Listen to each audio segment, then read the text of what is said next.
have an update on the death of model and influencer Ashlee Robinson. She went by Ashlee Jenae online. I obtained video of a news conference today in Tanzania in which officials say they are holding Joe McCann for questioning and they are holding his passport while police wait for the postmortem. We have been unable to reach Joe McCann. Now, yesterday I reported on this story. You may recall Robinson was on vacation of a lifetime in Zanzibar, an island off the coast of Tanzania in Africa. She was there to celebrate her 31st birthday with her boyfriend of about a year and a half, according to the family. Joe McCann proposed to her on that trip, but last week, something went terribly wrong. Police say Robinson was found unconscious in her villa and was rushed to the hospital, where she was later pronounced dead. Now, her parents received a call from McCann saying that something had happened, but they say it was the resort that told them about the death of their child. Again, the new information today, officials say they are holding Joe McCann for questioning and are holding his passport.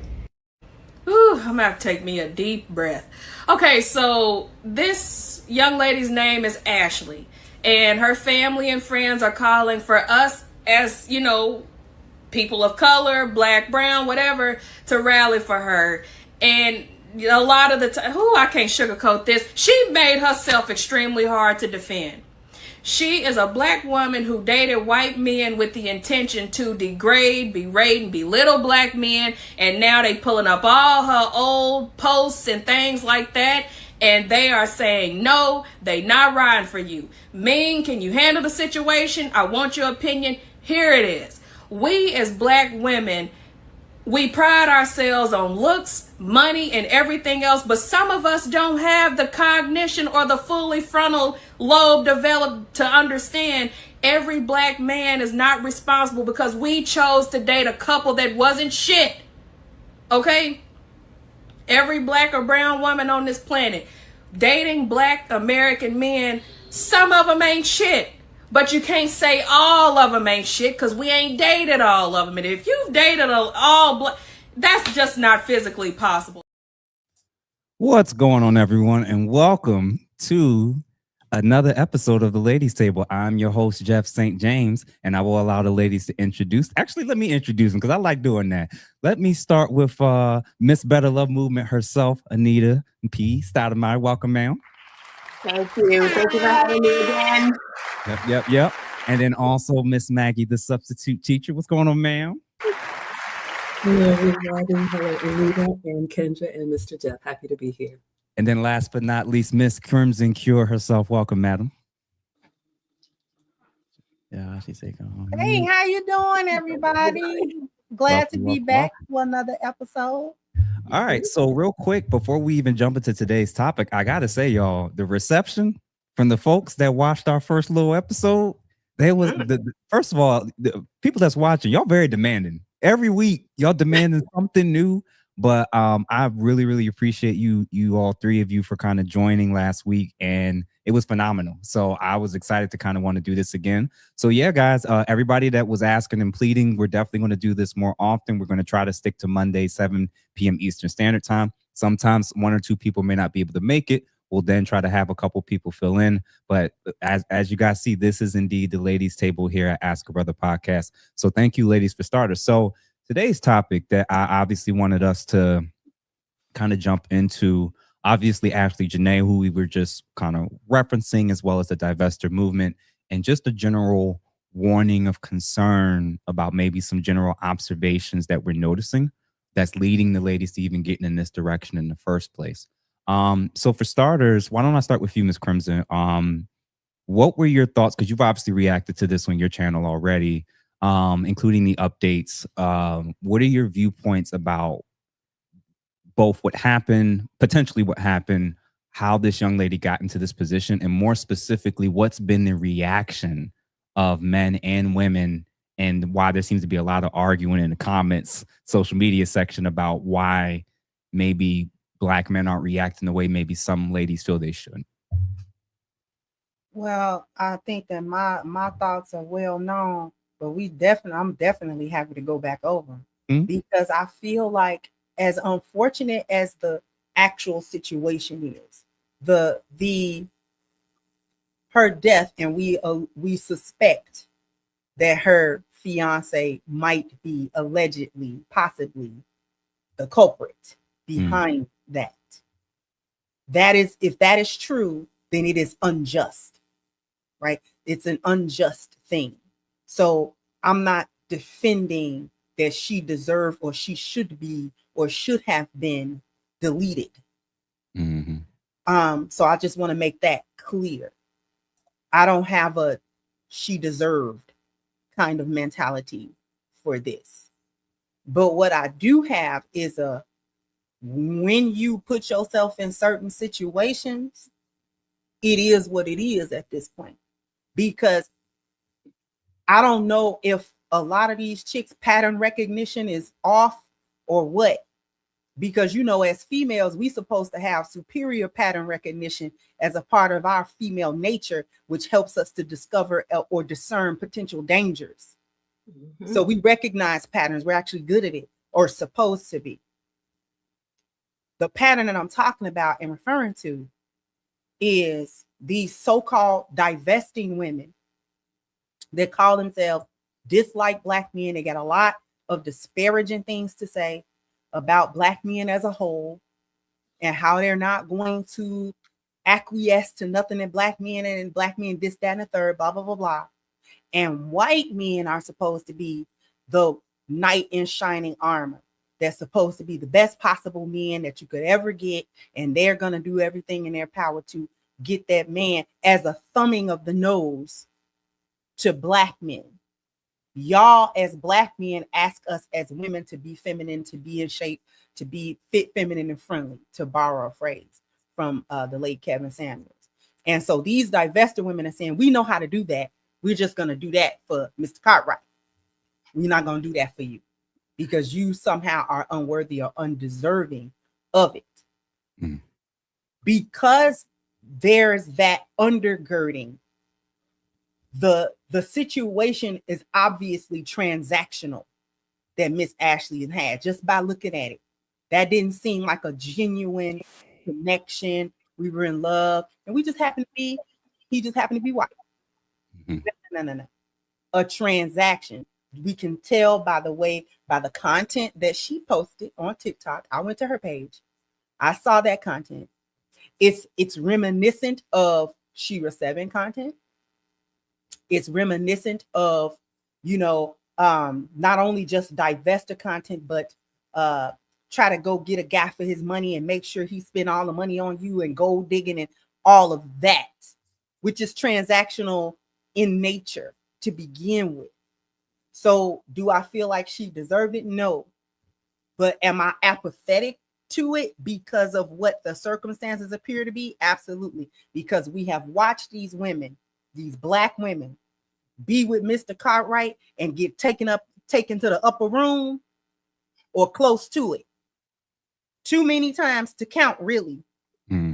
One eating dog food on TikTok. Y'all blowing me with that. So if he come out his Mr. Cartwright bag because they snaps in the morning and decide that they not coming back home to you no more. They do that. I watch a lot of crime. They do it. We're not even gonna play that game. You don't think that man that's got her eating, that's laughing at her eating dog food, you don't think he pictures her as a dog? Because the woman you love, why would you even let her do that at all, whether to be shown on social media or not? I'll land my plane. Tommy will tell me about ghetto gaggers. I've never looked it up myself, but more and more, I'm believing that this is a real thing, that women upholding another race of men so highly to the point, not to the point of like, I'm just, like you say, trying something different. I'm going to uphold them to where I actually have no respect for myself of how they'll actually treat me.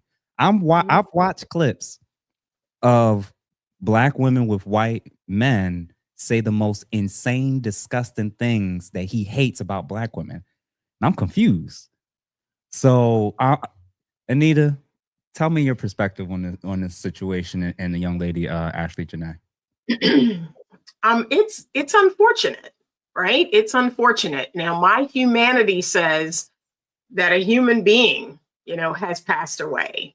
So that's the nature of who I am. I'm going to acknowledge that a human being passed away untimely. And allegedly, we don't know for certain, even though the circumstances around the death is sketchy at best. And it is unfortunate. And I think anytime a woman prioritizes things other than character, other than time, just good old fashioned time and character and integrity and kindness and empathy and all of the traits she should be looking for, that's what I believe all women are just getting away from. They're getting away from just the basics of what a good man is and how a good man treats us. And to say that one race of man is better than another, or a wealthy man is better than a poor man, again, we're getting away from what we need to find a good long-term spouse. And it's not about height. It's not about the way he looks. It's not even about money. Science even tells us that over time, we get used to all those things, but it's how he treats us and it's how he treats our children. That is what actually matters. So I think it's unfortunate when women especially try to sell this to other women.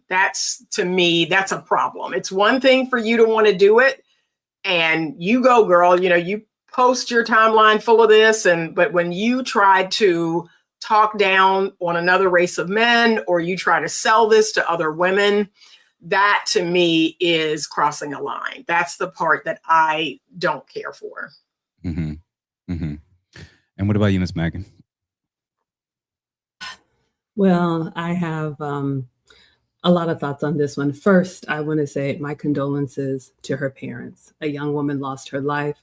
It is out of order for a parent to bury a child. And so just as a mother, and like Miss Anita said, the humanity, we all make mistakes.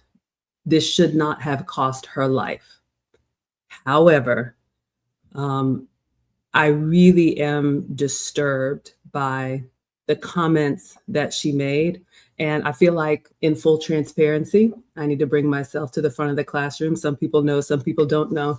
I was married for 10 years, together for 18 years. My ex-husband is white, from a military family, grew up overseas. So that was my one and only experience. He offered marriage and I took him up on his offer. And since then, I'm in a long-term with a Black man. The fact that most people don't know that speaks volumes. Not that I have anything to hide. We had 2 children from the marriage. It's kind of obvious if you look. But I always like to think about examples outside of the relationship space to come back to drive the point home. And 2 things stood out to me. Number one, ladies, all of us, gentlemen too, all of us are creating a legacy, whether we realize it or not. The internet is forever, and what we do and how we present ourselves will outlive us, all of us. And you have an opportunity to decide what you're going to be remembered for. I think it's tragic and shameful that this young woman, unfortunately, the tragedy of her death will be overshadowed by the despicable comments that she made that I do not agree with in any way. So keep that in mind as you are spouting whatever you believe in the moment. It could be what you're remembered for, number one. And then number two, like Miss Crimson said about expecting other people to love us better than our own. That goes against human nature. I was thinking about this topic. When you travel, if you travel anywhere to a non-English speaking country, it's only normal if you're in a bus or a museum and you hear all these other languages and you hear English. It's human nature. Don't all of us kind of turn and look? We're trying to make that human connection, right? So we are looking for our own. It's human nature to be looking for a place to belong. And our place is with our men. Full stop. Yes, there are exceptions, but they are exceptions. And it's not something that I think you seek out. If paths happen to cross and you're open to it, that may happen. But to seek that out and then to elevate other men over the men that share our likeness and our image, I think is honestly unforgivable. And, when you think of expecting other cultures to look out for us more, I think you're setting yourself up for defeat. A pastor told me once the difference between expectation and reality is disappointment. And you're going to consistently be disappointed when you expect other people to see themselves in, a little child like us that goes missing. That is why when the Gerber baby looks like a certain way, everybody oohs and ahs. But if you don't see yourself in that reflection, it's going to be hard for you to connect. And that's just human nature. So I would just sum it up by saying we need to understand and expect that even if we go outside, it will never be what we could have with our own. I appreciate that. I've definitely mentioned it a couple of times that my last relationship was my only one that was also an interracial relationship as well. And this is a good segue related to this point about, I think we need to start with separating people who are just generally in interracial relationships versus people who are identifying as divestors, or obviously female, versus men that are passport bros. And I'm going to give y'all what I think is the difference, and then y'all tell me your thoughts about this and even add to it if you want. People who are just in quote unquote interracial relationships kind of probably happen similar to any of us who's ever done anything with anybody that wasn't Black, where it just so happened. You met them in college, timing, work environment, things aligned, you had a lot in common. It happened, right? They're not, when you get to passport bros, because I'm seeing so many comments, so many ladies having this thing about the divestors are basically the same thing as the passport bros. I'm going to kind of push back on that. A huge percentage of the men that happen to be Black and are pushing this passport bro thing they're not super as invested about the skin color. Like, they may go to the Dominican, they may go to Brazil, they may go to Africa, and they still will date Black women. Some of them obviously do go to Thailand and certain parts of Asia and whatnot. But the overall theme is they're not giving up on the Black race. Are there exceptions to the rule? And there are certain men in some of these chats and comments that's like, I'm done with Black women completely. I'm running to they sound just like the divestors to me. But believe it or not, a lot of the passport movement is about going to where you culturally as a man are more aligned with the women that you think you're compatible with. If she's Black, if she's Hispanic, if she's whatever, the actual central goal is just about strictly culture, and you're not reducing it to just skin color. Passport bros would I'm telling you, you actually go with the men who push this stuff and talk about this stuff, you'll see a lot of times them with Black women in the videos. So that's one.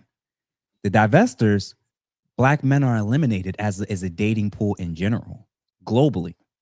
They're not saying as a divestor, we're giving up on just Black men in the States.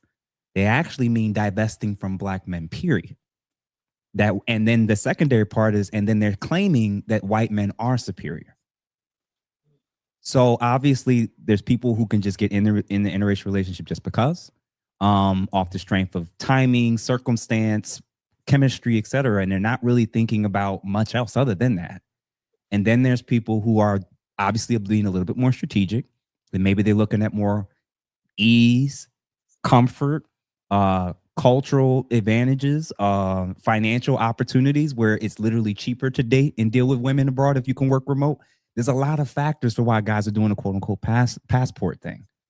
There are some men that sound like divestors, but I'm telling you, for those who maybe are confused, that's not really what you think it is.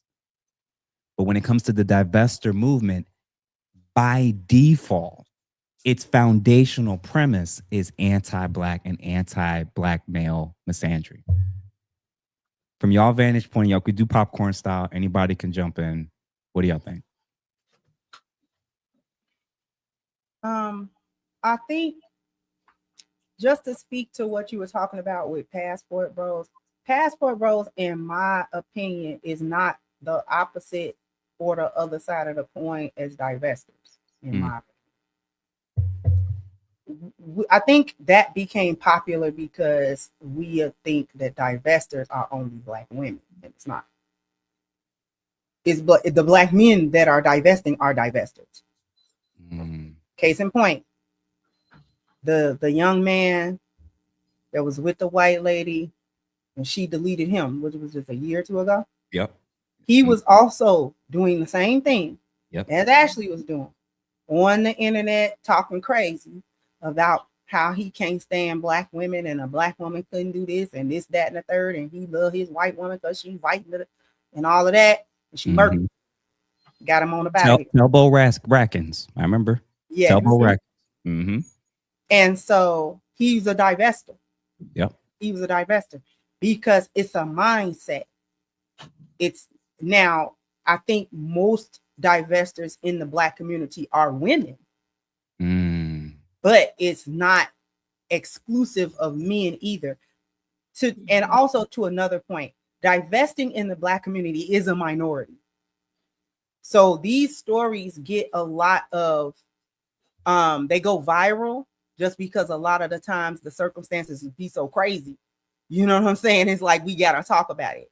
But I don't want people to start getting the idea that divestors, regardless of whether they're male or female or whatever you think, I don't want people to think that that's like a majority of black women. That's a minority of black women. That's like a niche. It's a subsection of black women who follow the content, who make the content, who, get into these little rooms and, whatever the case may be, chats and all of that kind of stuff, and trying to trade notes on how to get a white man and, and all of that foolishness that they are doing. That, in my opinion, they're still a minority. They're just, I guess, becoming a loud minority. I don't know. It's just, I guess it's just that when things go left for them, it goes really left for them. And then we got to talk about it because, again, like I said, the circumstances be so crazy. It's like, you got to talk about it. So real quick before the other two ladies jump in, if you're currently watching from any of our respective channels, please make sure that you're subscribed to all of our channels, number one. And then number two, guys, if you have any particular comments or questions or remarks that you want me to be able to show on the screen, make sure that you guys hit that super chat button so that I do not miss it. After we get through this batch of questions, I'm going to make sure to show your comments. And again, if you guys want to see the ladies' table more often, please make sure to obviously subscribe, but share with other people and definitely hit that super chat button. All right, go ahead, Anita and Maggie. I am actually kind of unfamiliar with divesting. This is somewhat news to me over the last month. Excuse me, learning more about this. I do know people have been interracially dating forever, so that's not news to me. But this idea of looking down on your own race or feeling other races are superior, that's actually pretty new to me. I'm very familiar with the pink pill and the soft life and women just wanting, a man of any race, to take care of them. But this idea of, I want a white man to take care of me, that actually, I was like, oh, and it's called divesting. That was actually news to me. So there's lots of reasons why that could be. I'm seeing some people in the comments saying, darker complected women hate themselves.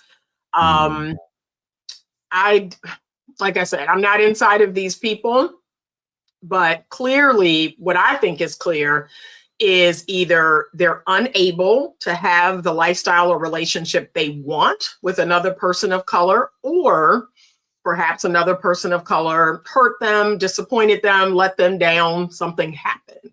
That's what I would say.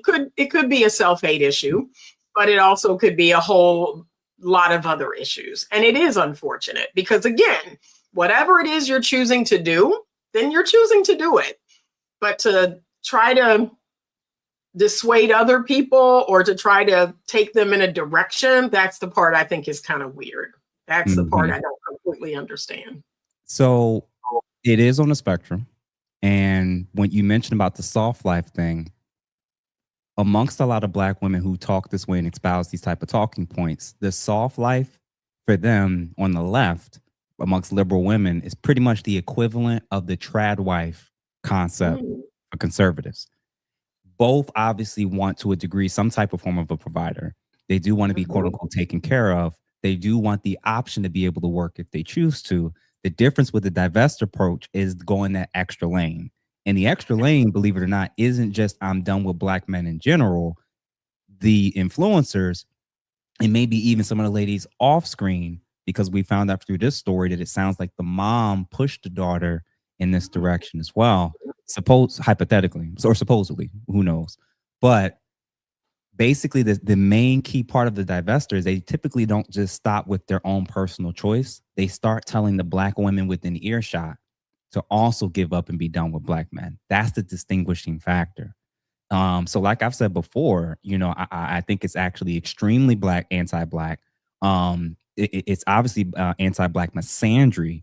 And Anita, what you said that I think was so cool, a lot of this is rooted in, I didn't get the type of Black man I wanted, or I couldn't make it work with the type of Black men that I slept with, gave children to, gave all these years to. So therefore, rather than reevaluate my own decision making, my own intuition, the warning signs and things that I ignored, it's better for me to just blame a race of men and then use that anger, disappointment, frustration, and now bitterness. And now misery loves company, convince the other Black women to now give up on them as well. So I think that's typically what's happening. Maggie, what about you? Wow, this concept, it's so disturbing, but I just want to say there is nothing special about an interracial relationship. Relationships have the same ups and downs. People struggle, people get along. There's in-laws, there's outlaws. I think in this divesting community specifically, women are talking about something that they really don't have any experience with. They think it would be this way if they had that type of person. So there's a couple of points that I wanted to share. When you talk about passport bros, in my limited experience, as I understand it, passport bros have probably exhausted the options that were available to them here. And after that, they are then going overseas, wherever it is, to try and find what they're looking for. And you all know I lean heavily on the femininity space because it's called a proposal, because a man proposes an offer of marriage. He has built his life and he is searching for the woman that would be an asset to him, complementing him.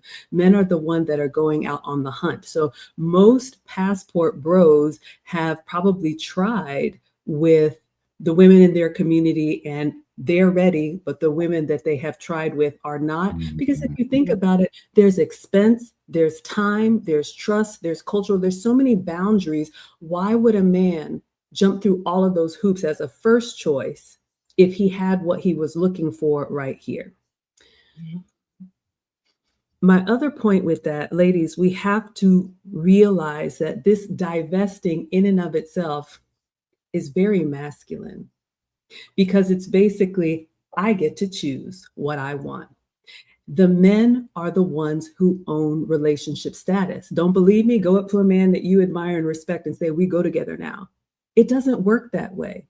So when you're sitting back saying, oh, you know what? It didn't work with this one over here. Instead of me saying, you know what? Why wasn't I quality enough to be selected? Why wasn't I the type of woman that has staying power? Oh no, it's not me, it's him. So now instead of working on myself and learning from what went wrong, I am now going to go to this other community that I idolize in my ignorance and say that not only are they better, but mine are worse. And then the last thing I'll say is this: relationships are a big part of our lives, but they are one part of our lives. And the women who are espousing hate against our own men, I think it's incredibly short-sighted, because you have your relationship, your significant other, your husband or wife. If you think that that favor that you have with that one person is going to be replicated in the community at large, you are wrong. Have a flat tire on the side of the road. See who's going to stop and help you before somebody else. Try and lift your luggage up into the airplane. Who's going to come help you over somebody else, right?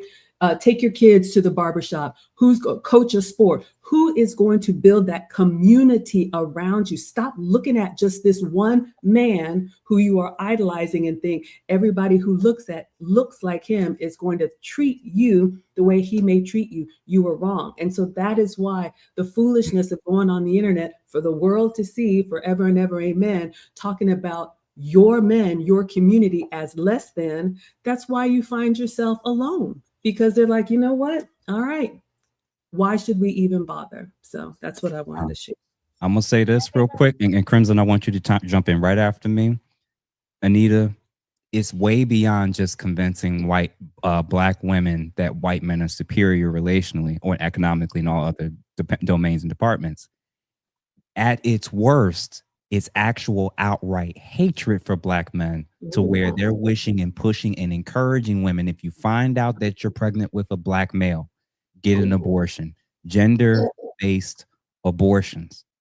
This is how demonic this mindset and approach is. So when Kevin Samuels died, people who think like this, how you think they responded? In fact, let's do this. Deserved it. Why? Because he said y'all were fat? Y'all are still fat. You're fat as fuck, actually. I want to read something to y'all. Let's read some quotes from some black women where these black women are being empathetic. Okay. I giggle remembering Kevin Samuels is dead as fuck. Shut up, bullet bag. Gotta free Derek Chauvin. Get some knees on these niggas' necks. Rest in preference. He made his choice. Team dead and gone. That white girl blasted your dumb ass. Rest in preference is so crazy. Genuinely hilarious. Every now and then I remember Kevin Samuels is dead and it makes me smile. Y'all really not gonna shut the hell up about Kevin Samuels' dead ass? May that nigga rest wherever the hell he at. Does that sound very empathetic to you? No. So I want black women to stop walking around or stop going around acting like we are the morality police, because we're not, okay? Because if you were to get into an argument right now today, the first thing that many of you will do is bring up someone's dead family members. Fuck. I can't. Let me see. I can't even continue playing it. Yeah. But this is where it gets to. So when men today, when you're reading a lot of the comments and they're like, apathetic, they're not even having much of a reaction. And there's this avalanche of ladies that's going off about like, you all, you don't care. You're not protecting black women. We're like, well, we at minimum, we're probably not going to be super hype about rushing to protect black women that have told us, individual black women that have told us this stuff. And the fellas on Jam podcast, when y'all was laughing with FD Signifier about Kevin Samuels' death, this is what y'all was looking like. This is what y'all was sounding like.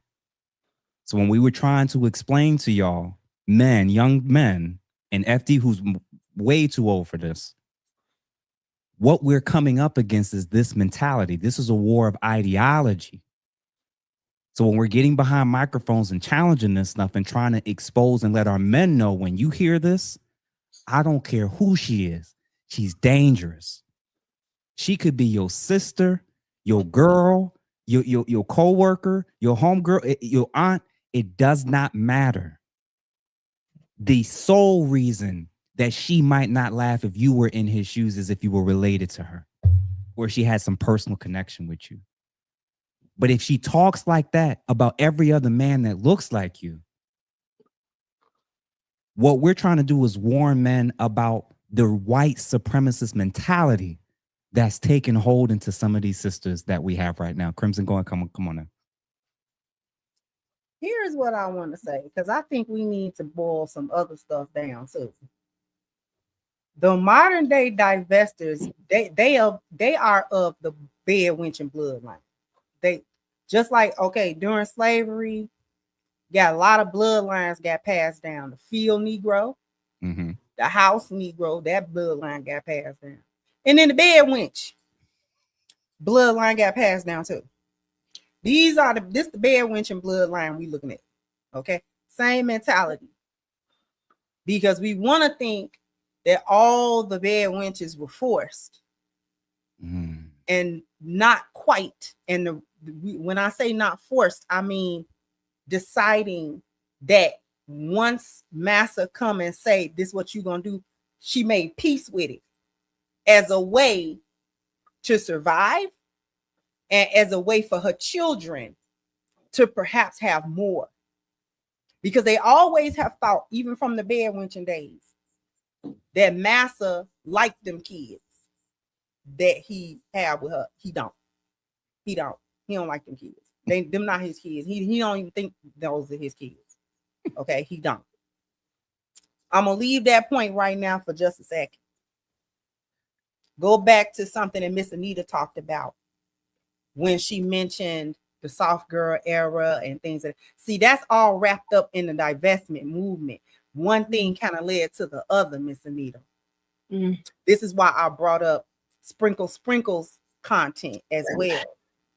Because do she just say go get a white man? No, she doesn't. However, the whole concept of the divesting is tied not only into soft girl, but also tied into sugar baby, sugar daddy. See, the women who are these open divestors, especially the ones that make content, they are sex work or sex work adjacent. Somebody had to say, I'm glad it wasn't me. Okay. Sex work or sex work adjacent. It's one lady, her channel is called King of Queens. I think she be on TikTok. And she's married to a white man. He a big old white man too. I feel so sorry for her if he ever get mad, because she a little bitty look nothing thing. Okay. She 5 foot nothing, 100 pounds soaking wet. Okay. He about 6'6" and look like a freight train. Okay. And he ain't fat. She was a stripper with like 2 kids when she met him. Come on. She was a sex worker. Unfortunately, the rumor allegedly surrounding Miss Ashlee, the rumor was the situation that she was in with Mr. Joe was kind of like a sugar baby, sugar daddy. I don't know that to be factual, so we're going to say allegedly. We're going to say allegedly. That was the rumor. So all of those factors are tied in, and I need people to understand that this is why we're making a difference between women who just might have grew up around white guys, and so a man was white. That's different than these women seeking out white men. It's not only just a self-hate thing for their own blackness and hating black men because they're black men, and this is not just that. That's included, but it is also the attempt to use white men as some type of come up. What people have failed to realize is that white men also get on the internet to express the disdain for divesting. They don't like it because they feel like, how dare you try to use me? So you trying to make a fool out of me. You think I'm stupid. You think that because I'm white and I may or may not have a couple of dollars, because trust and believe they be broke too. The white ones be broke, they be broke. So somebody finally telling the truth tonight, because they convinced that all white men is millionaires apparently. Okay, somehow they got money. These white men, especially the white men looking at you, ain't got no money. Why would he have money? Okay. White man ain't got no money. I did a video about 2 years ago of a white man. He had to been sitting in the basement somewhere. He might have been in his mama's basement. It looked like he was in his mid to late 30s, overweight and everything. And he was ranting about how he didn't say the word divestor, but he said he does not like it when black women shoot they shot at him, and he realizes that they only like him because he's white, and that his only value to them is his whiteness. And he was like, I don't understand it, because the black men are usually better than us. Here's the other tidbit I'm gonna land my plane on. The other reason why white men do not like divesting, and they be always looking at black women stupid, even from the bed wenching days, where the black women didn't have no autonomy one way or the other, because if master say you gonna do it, whether you liked it or not, you was gonna do it, right? But now they have the autonomy to say yes or no. White men in general, as a collective, understand that they are not better than black men as a collective. So they're trying to figure out, why do you think they're better than black men? They know the propaganda they put out about black men and trying to position themselves as better than black men. But what we have to understand is that white men know the truth about that. That's why it's propaganda. That's why the propaganda is there.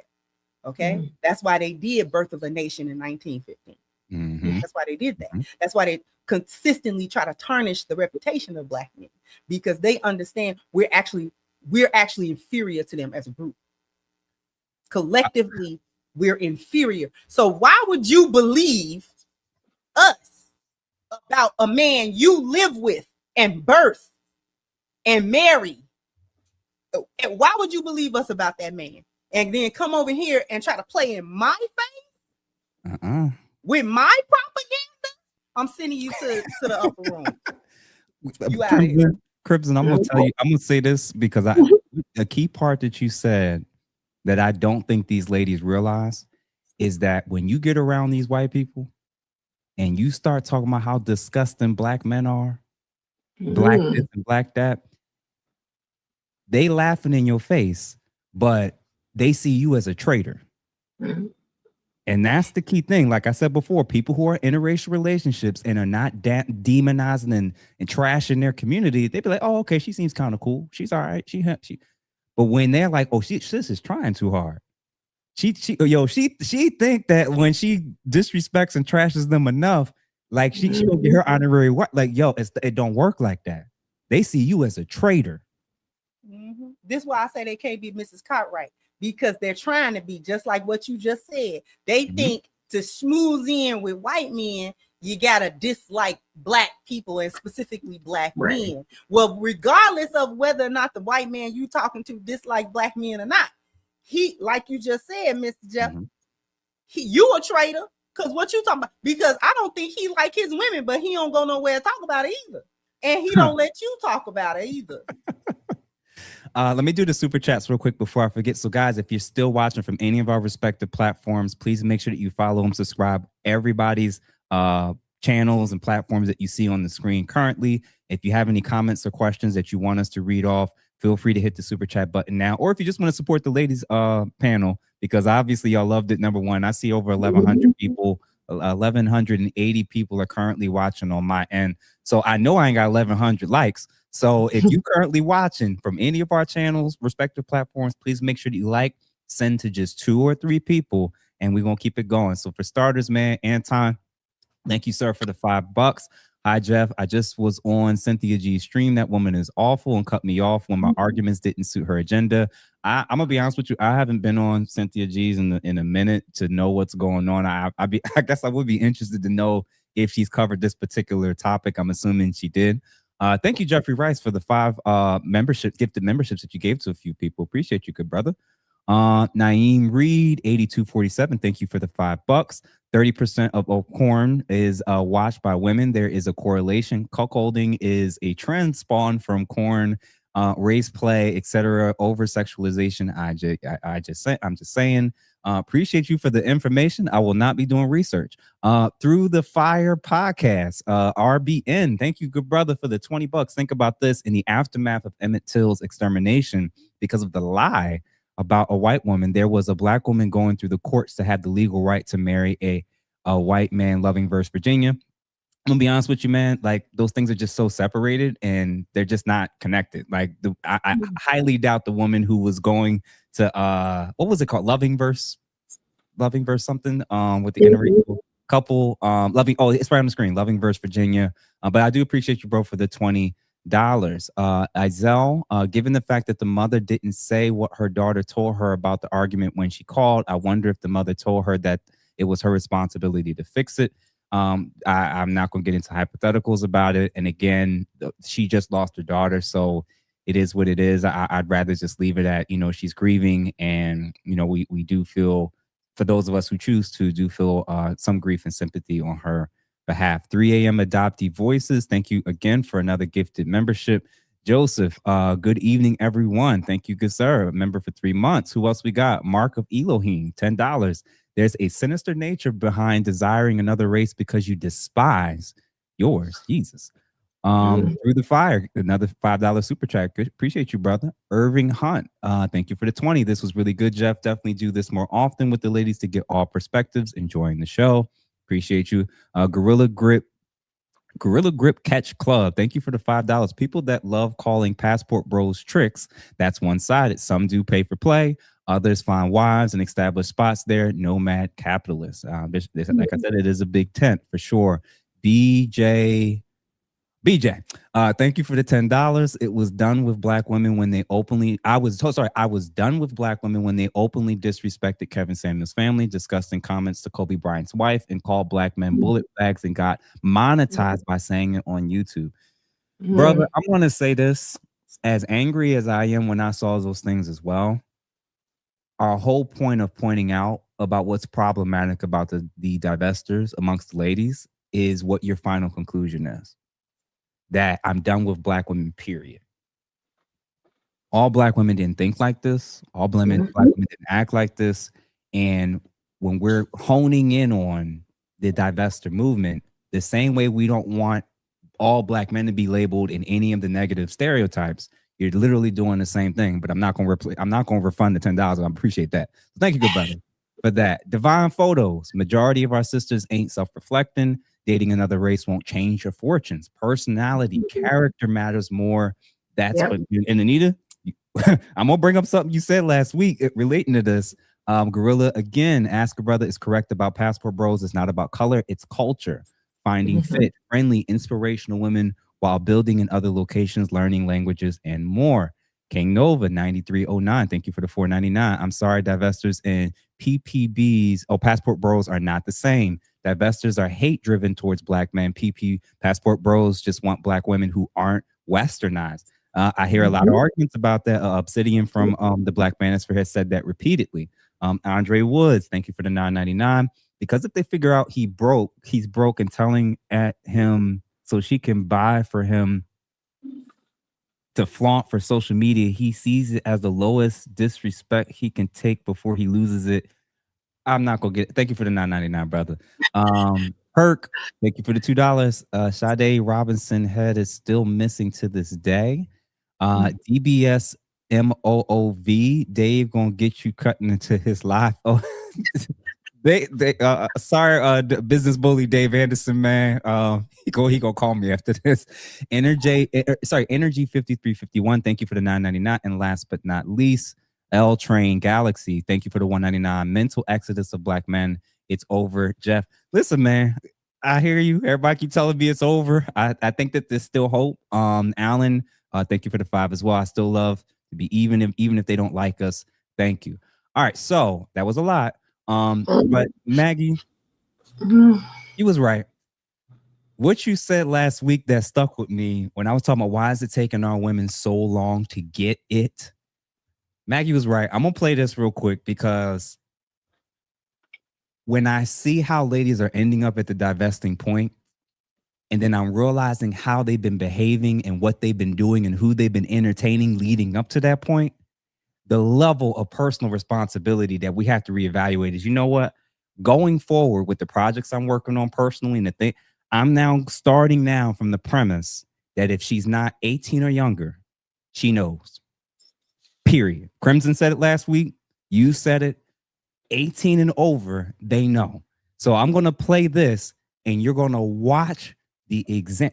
Let me just do this. I'm not listening to a man. I'm so sorry. If you was in a long-term relationship with a man, would you want him to take full control over the health and wellness in that relationship? No. No? Why is he telling me what to do? What if he knows a lot more about fitness and health? He doesn't. No? No. I'm not listening to a man. I'm so sorry. Why not? Because why is he not listening to me? Let's just say if you was in a relationship with me and I wanted to get you in better fitness, would you listen to me? How much money does your company make a year? Like, I think that's the question. Like if I'm listening to you, like, the paycheck needs to match the advice you're giving me. So, like, a Fortune 500 company, okay, I'll listen, because I'm getting paid to listen at that point. Okay, so what if you had type 2 diabetes and I wanted to help you reverse that? Would you listen to me then? Well, you can't reverse type 2 diabetes, unfortunately. Why do you say that? Well, you can you can ease the symptoms with lifestyle changes, but like you can't really get rid of it 100%. We don't even really know what causes diabetes, medically speaking. Most of type 2 diabetes come from being overweight to obese and having an excess of if you're visceral trying, fat. so you're trying to get your woman in shape, but like where are those standards coming from? Those standards are coming from the man having higher standards in health and wellness than you do.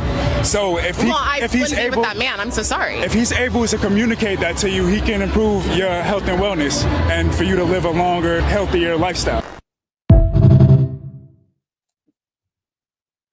I want to make a disclaimer. This is just purely based on my experience. I have dated several white men in the past. Your results may vary. There's a few things that you need to have in place. First, you need to be in shape.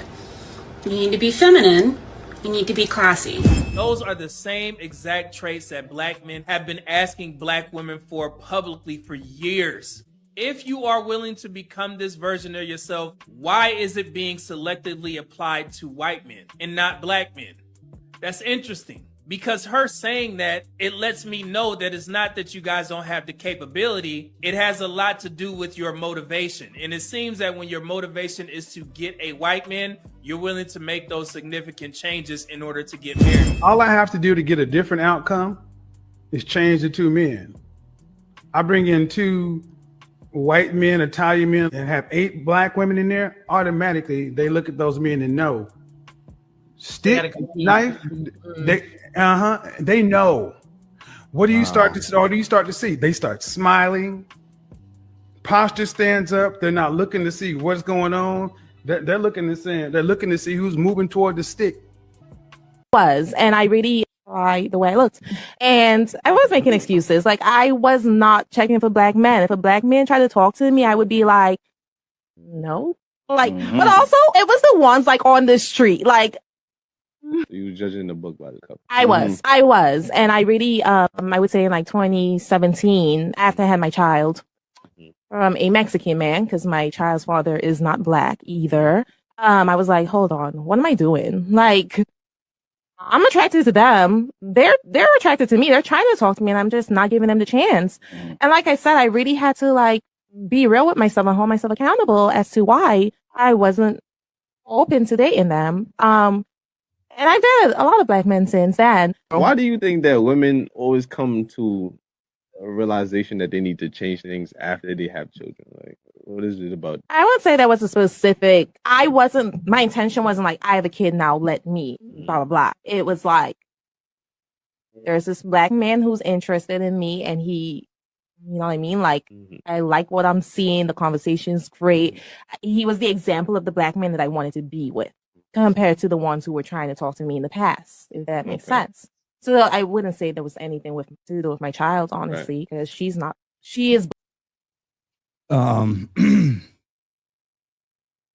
They know what they're doing. They know that what risk comes with the type of black men they're choosing. They know that there's black men that's willing to bail them out at the end of these bad decisions with white men or black men. They know.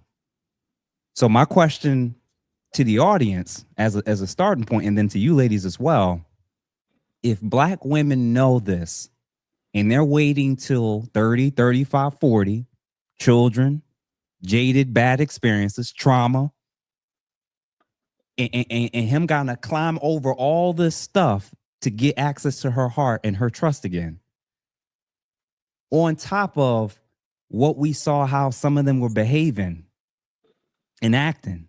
I didn't even show the other clips with the twerking and the pregnant on stage and all that nonsense because I didn't want to get the baggage this time. My question to you is, if we see what's happened, we see what they're choosing and prioritizing, we're seeing how they're now starting to act like the divestors or like Leslie Jones talking about they don't even care about marriage. My question is a serious one. Based on all this stuff that we just saw and the things we're observing, do black women today still have the moral authority in the community? No. Not even close. Not even close. We are not our grandmothers, our great grandmothers, not even close. And it's sad because the majority of Black women, the majority, there is a minority, but the majority of Black women are not good representation of Black women. They certainly don't represent me. That's the part that I'm most disappointed in. I am truly disappointed to be a Black woman at times when I see these Black women and how they are acting and what they are doing. So that's really unfortunate. But no, most of them are not a good representation for Black women. And if you think about it, if you were from some other country and you came over here and you saw the videos of the fighting and the nails and the hair and the language and all of the things, and you're like, oh, okay, this is what Black women are about. That's unfortunate. What they're going to say to the people in their country, or what they're going to, take back home with them. And that's certainly not me. That's certainly not Miss Maggie. That's certainly not Miss Crimson. But unfortunately, that's a majority of our women. Crimson. They don't have the moral authority to be in charge of the Black community. And they never really did, although those of us in the past had better morals. It's because, and this is a little bit of a tangent, the morals don't give you authority in a community. Black women's gynocentric, gynocratic behavior and system was manufactured for the Black community, because women naturally do not have the authority to run things. So when women are given authority, they're given authority. They're allowed to have authority, okay? Because in truth, power is taken, not given. So there was no real power. It was fake. It's a manufactured fake power that was given by several confluences of circumstances over the past few decades. So now we're here, because I'm not going to go into history lessons. Now we're here with women who are even more morally degenerate than our grandmothers and great grandmothers ever were, because those women had even more of a God consciousness than these women do. Those women was going to church, whether you agree with church or not. They was going over there, and it kept them in line for the most part. It was just certain things women didn't do. I grew up in the era. Most Gen Xers was raised by boomers. And the boomers, and my mama is a hyena. And she still was like, you can't go nowhere with your skirt or too far up your knees and all of that. We grew up in the church. You can't come in here with no babies. You can't, none of it. She wasn't going. Whatever her shortcomings was, she wasn't going. Because she just grew up with a certain standard of this is what a woman's supposed to be. Right? And you just don't come outside of that. You don't come outside of that. If you want to be respectable as a woman, you don't come outside of that. Period. Point blank. So now that answers that question. Do Black women have the moral authority to be in charge of the Black community? Absolutely not. And we see the women today, the way that they behave, in my opinion, it is because the root cause of that, aside from the external factors, the root cause of that is a lack of God consciousness, a lack of spiritual grounding, because the spiritual grounding and the God consciousness is what gives you your moral compass and directs it and helps it to be stable, so that you don't go off on these tangents and become degenerate based on what's popular at the time in society and what society says. Because the women don't have this spiritual grounding, once it became okay to shake your butt and twerk everywhere, most of the women was doing it. And you would say just the young women, mostly young women, but then you had the older ones too. Every time you turn around, they bent over in a camera, talking, twerking and looking crazy. I remember they was twerking on the, they had went to one of the countries in Africa. I want to say it was Ghana. I might be mistaken.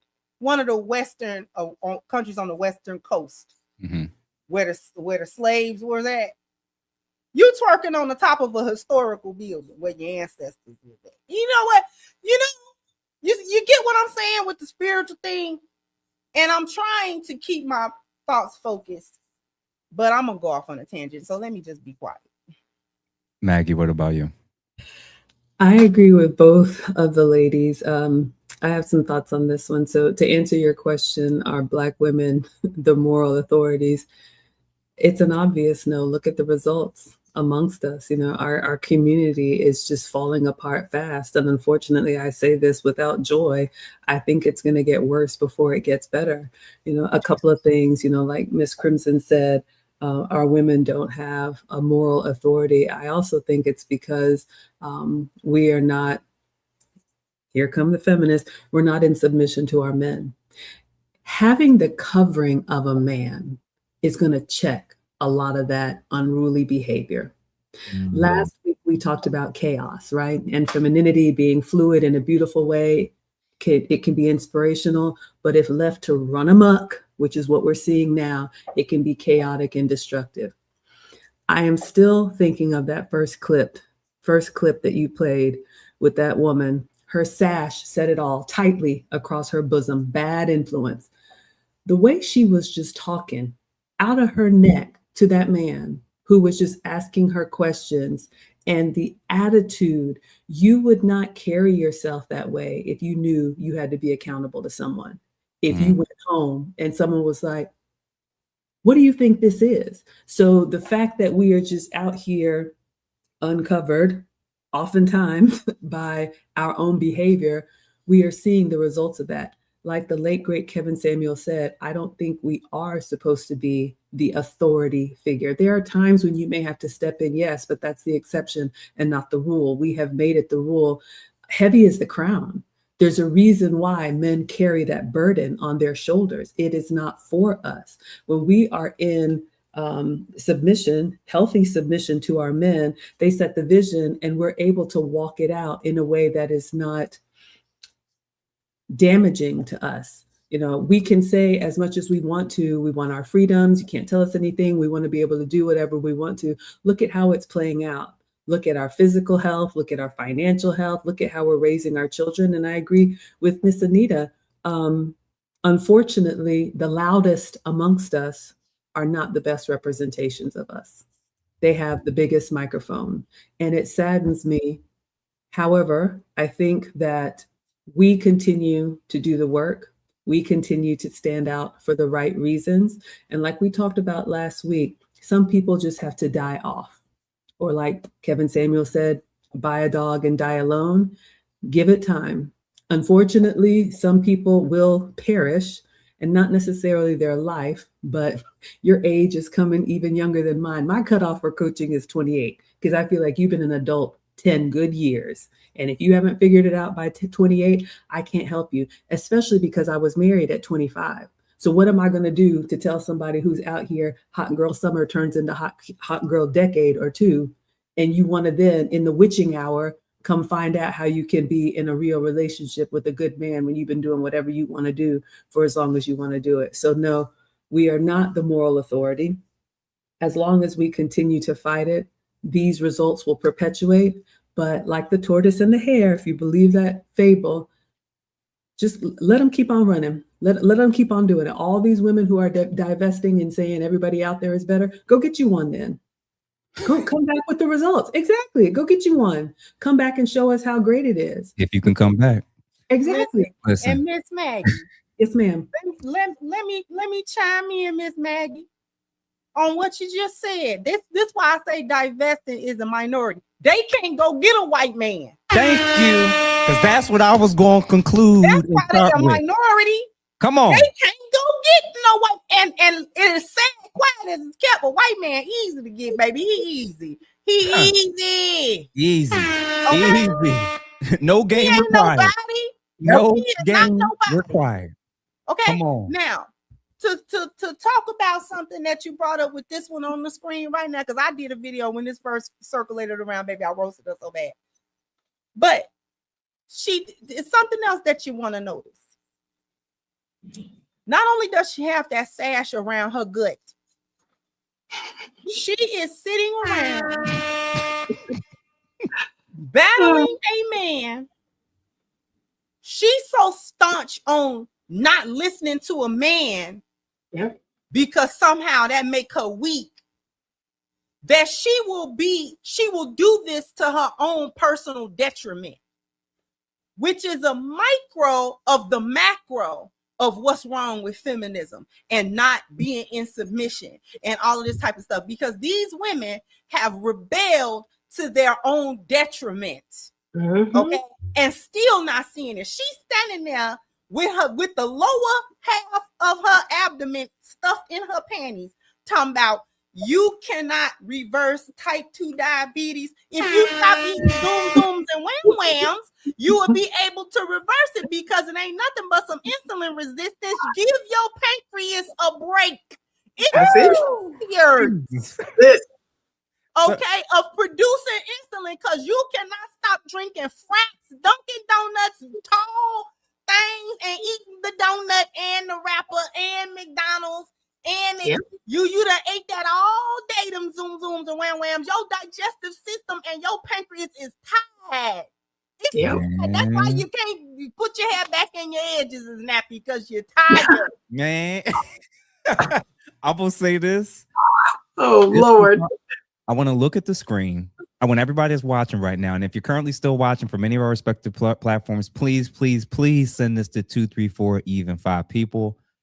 The warning aspect of this show is what we're looking at. Exactly what all 3 of you just said. When I was on a panel with Fresh and Fit, and specifically with Fresh, and it was only Black women sitting around me, and I asked them, do you all think that you're in competition? And universally, the entire table said no. There is nothing worse than a woman that is in a competition and is in a race, and she doesn't even know that it started. You will. I'm not being racist when I say, who do you think is last in the global dating market if you don't want to listen to us? Y'all gonna keep listening to these pandering males, and y'all gonna keep listening to these divestor women, and ain't none of them are gonna help you with your mortgage. Ain't none of them gonna visit you when it comes to the hospital. This is y'all future. Y'all got offended when they made that New York statue of a Black woman. This is what the world thinks. And this is what they see. So if you think shame ain't necessary, how you think we got here? Listen to how she sounds and how she looks and tell me how that match. Tell me how that match. You ain't even... I'm going to play this last clip and then I'm going to close things out with what the warning actually is if y'all don't think that there's nobody in this space that you can listen to. Set aside the Manosphere, Red Pill, podcast, this and that. Who can tell you that you need to change something? If you're lowest married in the country, you're married less than your men, and you have more children than your men do, and the other men ain't checking for you unless you damn near got to throw yourself at them. At some level, you know what? Let me play this. So today I wanted to call out all the Black women who get online and disrespect Black men and try to downplay Black men's capabilities by simply saying that they want to see if they can marry a man outside of their race that is not black, because black men cannot provide certain lifestyles, or black men are not great providers, protectors, and so on and so on, right? But here's my thing. Here's my question. This is going to be a short reel. Black women, if you look at the marriage rates, it's not looking great for black women. It's not in our favor, right? Every 1 out of 4 black women are going to get married in their lifetime, right? So with that information, why do y'all think that other men from other races are running in droves to try to be with you? And this is what I'm talking about, the delusion, right? Because I say it all the time. You gotta first get your own race to marry you. You gotta first get your own kind to marry you. So if every 1 out of 4 black women are getting married and your own kind, black men don't even want to marry you, what makes you think another race is going to want to marry you? That is the question. That is the magical question. This is another form of delusion. Instead of blaming black men for everything, fix your attitudes, become cooperative, start learning how to build with a man instead of thinking that you're supposed to get a soft life without doing any type of work. Come back to planet Earth and stop living in delusion. Learn how to actually be an asset to a man. Learn how to cook. Get that cookbook, sis. Learn how to clean. And learn how to stop being so argumentative and masculine. And then maybe a black man may want to marry you. We can get the marriage rates back up. And then we can have a conversation or discussion about black women wanting to marry other races. Ladies. Yep. Everything she said. Everything she said. And Maggie, when she talks about the covering, I call it containment, right? That every woman needs masculine containment. So like you pour water into a mug, right? That mug is not going to shift or change, or, you know, the temperature, or nothing is going to change. But what's inside of it, that water, you know, can flow, can bubble, whatever. But women are chaos. And they need to be contained within a man's frame. And they're not interested. And just like Crimson said, they are doing this to their own detriment. That is what is so crazy. Like, they are hurting themselves. They're banging their head against a brick wall, and they just don't care. They're going to keep doing that and keep getting the same results from the same bad behavior. It's sad to see. However, we all know, we've all said it last week, that everyone cannot be saved. Everyone's not going to make it out on the last chopper out of Nam. That's not going to happen. We have to leave some people behind. That's what it is. I want to say this real quick to the gentleman that's watching this. Don't waste your time teaching the unteachable. Leave that. Don't do that in your real everyday life. Let me waste my time on these platforms trying this shit. Okay? If you're not a therapist, if you're not a life coach, if you're not a consultant, don't waste your time. All y'all fellas on all these panels arguing and going back and forth, it ain't going nowhere. Women know. You want to know how they know? Because we see how they move and act when they at work. Kevin said it himself, and I'm going to say it as well. If she treats her coworkers and her boss better than she treats you, she's not the one. Mm-hmm. My wife got a doctorate. She's doing pretty well. I promise you, she does not treat them better than she treats me. I did not know this at 21. I didn't know this at 24.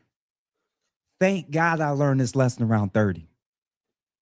So the warning I'm going to give to black women, and to American women, period, because this is a noticeable issue in Westernized culture.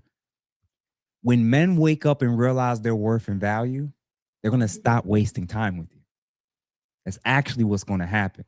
That little dude with the microphone going back and forth with an overweight black woman that's sassy and got a bad attitude, she's already eliminated before she even opened her mouth. She's eliminated.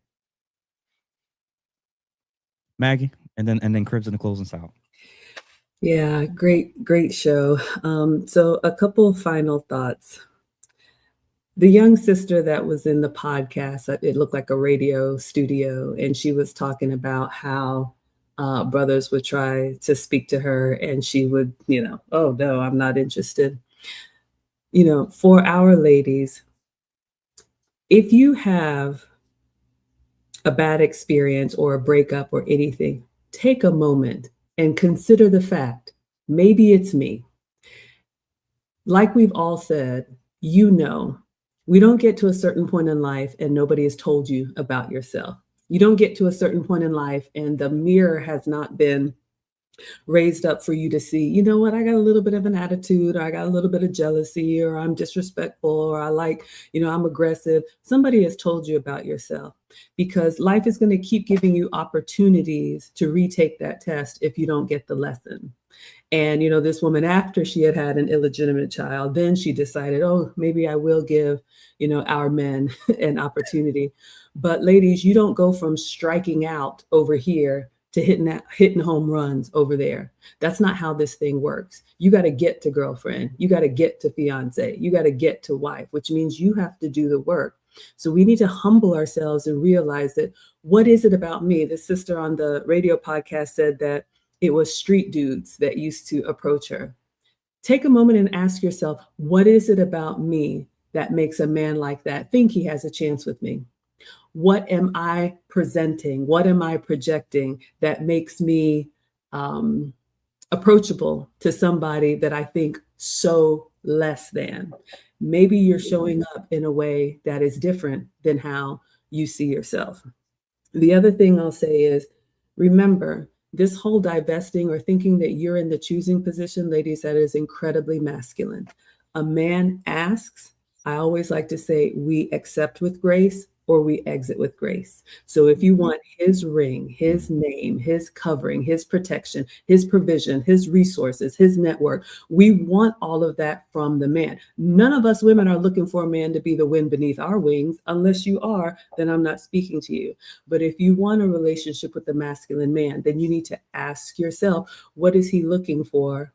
And can I be that consistently? Because you sitting back saying, oh no, I want this and that, and I got my list of 34 things, you will be perpetually alone. Like we talked about, last week, you will probably just be one of the ones to die alone.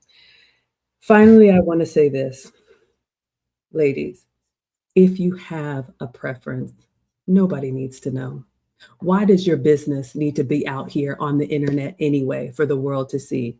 Move in silence, connect with who you connect with, and get out of this dating pool. Stop projecting for the world to see that, oh, I'm better than you. And then you may eat those words, unfortunately, when it doesn't end up the way that you want it to. So be very careful. All of us are leaving a legacy. What will yours be?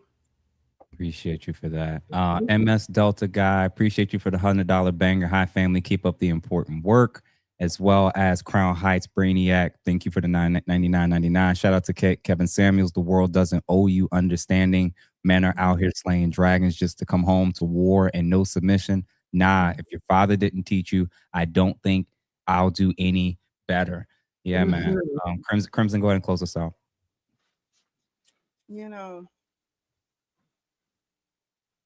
Just kind of sort of piggybacking on what the ladies have said when we talk about everybody's not going to go.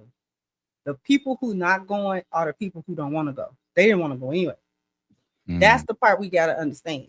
See, when Noah was building the ark, what was they doing? Laughing, giggling, sniggling, kikiing. He crazy. Why would you build a boat in the middle of ain't now a piece of water nowhere? Why would he be building a boat? He crazy as a road lizard. You understand? But when it started raining and looked like it wasn't gonna stop, they said, "Oh man, you got a little bit of space." Actually, no, I don't. I actually don't. Y'all gonna have to sit here. We just gonna be looking at you as we take off, as we launch off. Okay, a bon voyage. You understand? Because you had every chance and opportunity, but you laughed and kikied and TT'd and giggled about it. You thought it was sweet. You thought that the day was never gonna come when all of that foolishness was no longer going to be acceptable and or tolerated.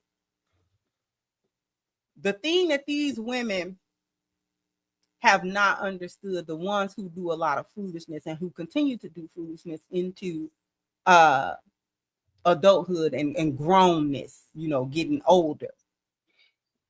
I don't know that these women have ever actually, I know that they have not accepted structure, but have they even ran into it? Like I want to know where, how long you have to have been allowed to run roughshod to feel entitled to run roughshod. I'm gonna be honest with you, Crimson. I think a lot of them were told, they were taught. And I'm not saying that they was never told.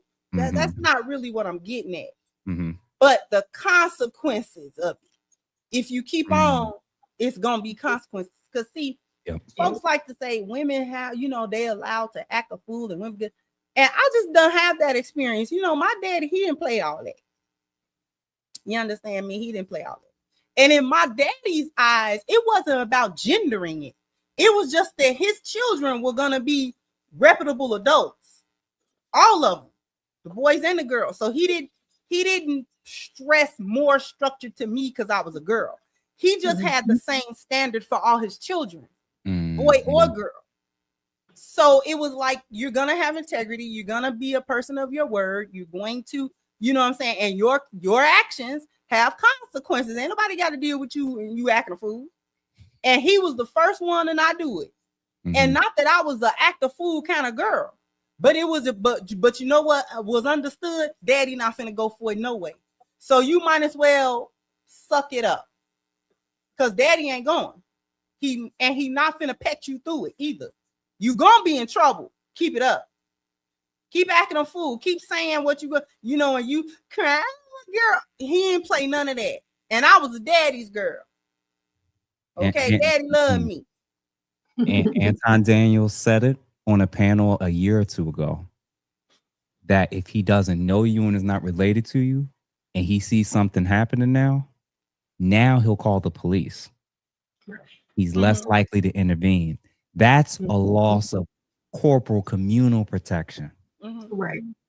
And the women brought it on themselves. And unfortunately, the hyenas brought it upon all the women. And I tell women now, whether you a lioness or not, your protection is up to you. If you get into something in public, please understand that the men are not likely to help you. They may, but then they may not. Right. So you can't just be looking for it. You know what I'm saying? And you could be the best woman walking the earth. You submissive and all that. And if something going down, a man might look and be like, oh, well, she one of them black women. I don't think the hyenas truly understand that our collective appearance value is bad. Yeah. Come on now. It's bad. Yeah. And, you know, when I was on the Peef and I tried to explain, I said, who y'all think is getting clicked on the least on these dating apps? It's Asian men and black women. And the Asian men is a lot of people wouldn't say it's because of the behavior. So listen, when you look up the corn diagnostic stuff, the data, they talk about how much ebony getting clicked on. Listen, man, a lot of people love how black women visually look. Black women are attractive. But this other stuff, and with the clip that we saw with the lady said, if you want to date a black man, if you want to date a white man, this is how you got to act. Ladies, black men are now waking up in this space. And if you're saying this manosphere, red pill, all these podcasts is changing how men are, no, it's causing them to realize how y'all have been moving. And if they're now seeing y'all as high risk, is putting me through the ringer, looking at your track record of the types of men and being like, oh, this one of those Sierra Russell Wilson situations. You had a baby with the dude you really wanted, and then I can bail you out. the bailout king thing, that ship is about to sail, ladies. Because every simp that wakes up is another man that's not going to give you an opportunity no more. And that's why I know you hate me. Because every simp that wakes up is one less sucker you can take advantage of. So, ladies, I appreciate y'all because this was a tough, I almost broke down at one point realizing what Crimson said about the moral authority that our ladies do not have currently, especially on a generational under 44, under 45. They don't. And for the life of me, man, I'm really, really praying and hoping for those that Crimson said are still on the fence that they swing to the right and really like, you know what? I need to change everything. Let me meet with Maggie. Let me do one-on-one with Crimson. Let me meet with Anita. Let me get cussed out by Jeff. Whatever it takes, let me find out what I'm doing wrong so I can do something different and get it right. So listen, I appreciate y'all ladies. Why don't y'all let everybody know where they can find and support you? Maggie, you can go first. Thank you so much, Mr. Jeff, Miss Kendra, Miss Anita. Again, it's been an absolute honor to be here. Hi, everyone. I'm Maggie, the substitute teacher. I make food and femininity content. I'm trying, like Kevin Samuel said, to uphold our ethnic image. But yes, you can find me on Facebook, YouTube, Instagram, TikTok, and X, weekly for cooking streams and monthly for relationship content. I do have a website, teachablemomentswithmaggie.com. I'm taking a step back. Enjoy the second half with Mr. President, but our courses will be available on demand if anybody wants to learn. Nice. And what about you, Anita? I am Better Love Movement everywhere on Instagram, YouTube, Facebook. That is my website also, betterlovemovement.com. I do offer one-on-one coaching for singles and for couples. But yeah, thank you so much for having us every single time. Like I feel like I learned something new. I learned something new tonight. So thank you so much for hosting us, Jeff. For sure. And go ahead, Ms. Crimson. You can always find me Crimson Cure on YouTube. I'm also Crimson Cure on Instagram and Facebook. I'm the Crimson Cure everywhere. And you can go to crimsoncure.com to purchase my book and Reclaiming the Black Feminine. And also I do life coaching as well for individual men and women and also couples as well. So all you have to do is go to crimsoncure.com and click book a session and you'll be able to book a session at your discretion. So thank you, Mr. Jeff, and everyone. Thank you, ladies, for participating in this panel again this week. Guys, if you haven't done so and you're watching from my stream, please make sure right now that you go to Facebook, Instagram, YouTube, follow these ladies, support them, and let them know that Ask a Brother sent you. Thank you to everybody that tuned in. The highest peak that I got, that I saw on my end was 1,300 people were watching concurrently. So I'm super excited about what this video can do, but it can only go so far if you guys are willing to share it. So subscribe, like, share, and hype up these videos when y'all see it. Thank you guys, and everybody have a good evening. Peace.